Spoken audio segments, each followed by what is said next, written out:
haftada bir marta bo'ladigan juma namoziga kelmaydi. Juma, 3 juma paydarpay kelmasa Alloh taolo uni qalbini muhrlab qo'yadi. Endi Allohning zikridan tamomiy g'ofil bo'ladi. Osona bir haftada bir marta juma kelish shuni ham qilmaydi. Nimaga? Xohlamaydi. Nimaga xohlamaydi? Shayton egallab bo'lgan. Qalbi g'azabga botirdi. Qalb uchun zikr baliq uchun suv kabidir. Suv baliq uchun qanchalar zarur bo'lsa, zikr qalb uchun shunchalar zarur. Suvsiz baliq nima bo'ladi?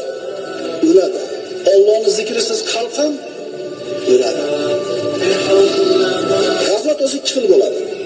Allohning zikridan g'ofil ikki xil. Birinchisi katta g'aflat, bu iymonsizlik, kufr. Ikkinchisi kichik g'aflat, bu iymonli bo'lib turib Allohni zikr qilishdan beparvo. Juma namozini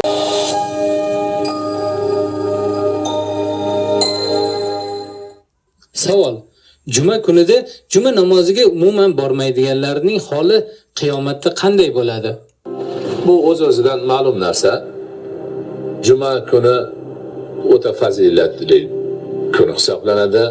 Juma namozini masjidda jamoat bilan o'qish farz qilingan. Alloh subhanahu va taolo tarafidan juma farz bo'ladigan shaxslarni, kishilarni va juma farz bo'lmaydigan shaxslar va kishilarni hammasi ochiq oydin bayoni kelgan.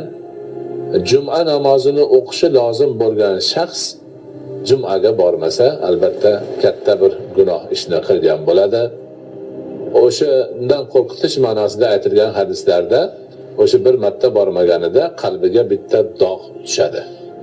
Ikkinchisida yana ikkinchisi tushadi va bora-bora qalbi qop-qora dog'ga aylanib qoladi va boshqa gunohlarni burniga pashsha qo'nganchalik ta'sirlanmasdan qiladigan holatga o'tadi.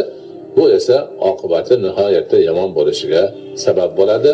Alloh taolo bundan barchamizni o'zi saqlagan bo'lsin.